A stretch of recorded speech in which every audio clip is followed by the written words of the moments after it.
Oque falar da natureza.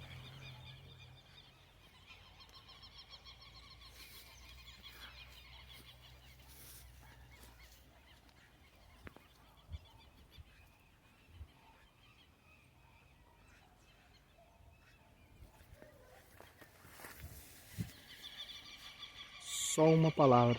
O que falar da natureza? Olha isso aqui, um pé de limão rosa. Olha isso aqui, gente. Que coisa maravilhosa. Olha. Só apanhar. É maravilhoso isso. Eu já garanti minha sacolinha ali. Olha que maravilha.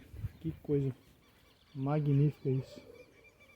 E aí tem outros pés de ameixa, tem de laranja pra lá, né? Olha só. Tem umas galinhas ali.